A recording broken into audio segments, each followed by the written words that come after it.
Square, Lord Mayor? What has happened? Any movement with the homeless there? Are they still there? Yeah, they're still there.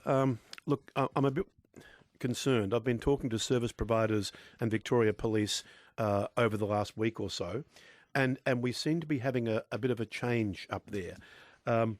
There's a core group of people there, but we know that last Sunday night, one of the service providers was there and saw a young man take a wine bottle and smash it over the head of one of the protesters, got sprayed with glass.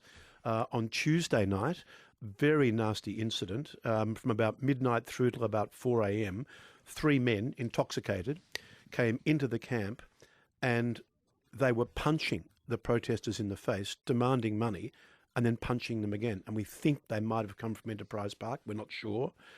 So that was very worrying. And then the next day, Wednesday, one of the protesters had to go down to the county court for a matter down there. There were 2 male protesters who had an altercation at the camp. They then turn up in the county court precinct and one punches the other in the face. I've had an allegation of assault from a trader in the square. And so things are changing there a bit. And so I'm monitoring that very, very closely. We've had our own service providers say that they are now concerned about operating in that area.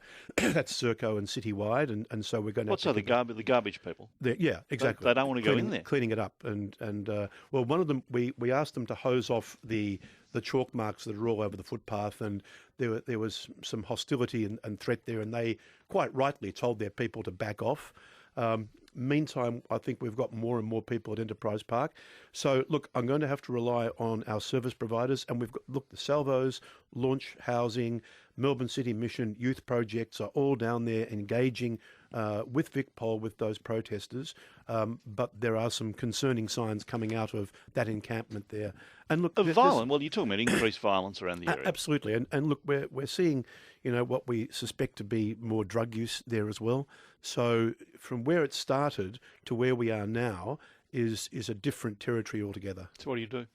Well, I think I've got to rely on police and the service providers. The service providers are doing a magnificent job. I think Launch Housing have now put something like 14 people into housing who were previously homeless.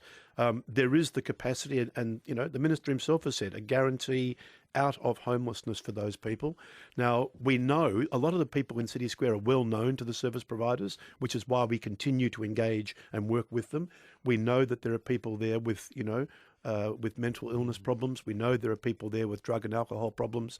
So, well, that's true, and you have seen people. You can't tolerate violence or drug use on the streets. No, violence is I think something that crosses a line where we suddenly I think need to take some careful advice from the service providers and from the police as well, and that's what we're doing. But there is a sort of a change in the character of that protest now.